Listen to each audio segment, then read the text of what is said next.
ಓ god, monsoon season ಮುಗಿದ್ರು ನನ್ನ hair fall ಆಗೋದು, hair damage ಆಗೋದು ಅಂತೂ ಮುಗಿತಿಲ್ಲ. ಏನೆಲ್ಲ ಟ್ರೈ ಮಾಡಿದ್ದೆ.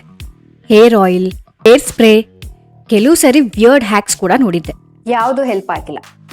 Then I found India's number 1 shampoo for hair fall, Mamaearth rosemary anti hair fall shampoo and conditioner. ಈ shampoo 93% hair fall ನ reduce ಮಾಡುತ್ತೆ, ಹಾಗೆ 3x ಸ್ಟ್ರಾಂಗ್ ಮಾಡುತ್ತೆ. ಇದರಲ್ಲಿರೋ ರೋಸ್ಮೆರಿ ಸ್ಕ್ಯಾಲ್ಪ್ ನ ಬೂಸ್ಟ್ ಮಾಡಿದ್ರೆ ಮೇಥಿ ಹೇರ್ ಬ್ರೇಕೇಜ್ ನ ಕಮ್ಮಿ ಮಾಡುತ್ತೆ. ಈಗ ನನ್ನ ಹೇರು ಸ್ಟ್ರಾಂಗ್ ಅಂಡ್ ಹೆಲ್ದಿ ಅಂತ ಅನಿಸ್ತಾ ಇದೆ, ಥ್ಯಾಂಕ್ಸ್ ಟು ಮಾಮಾ ಅರ್ತ್.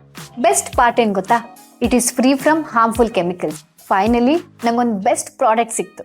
ಮಾಮಾ ಅರ್ತ್ ನಿಮ್ಮ ರಿವ್ಯೂಸ್ ನ ಕನ್ಸಿಡರ್ ಮಾಡಿ ರಿಸರ್ಚ್ ಮಾಡೋದ್ರ ಮೂಲಕ ಅವ್ರ ಪ್ರಾಡಕ್ಟ್ಸ್ ನ ಇನ್ನೂ ಇಂಪ್ರೂವ್ ಮಾಡ್ತಿದ್ದಾರೆ. ಈ product Myntra, purple, Nykaa, Amazon, Flipkart ಹಾಗೆ ನಿಮ್ಮ ನಿಯರೆಸ್ಟ್ ಸ್ಟೋರ್ ಅಲ್ಲಿ ಕೂಡ ಸಿಗುತ್ತೆ. ನೀವು ಒಂದ್ಸರಿ ಟ್ರೈ ಮಾಡಿ ನೋಡಿ.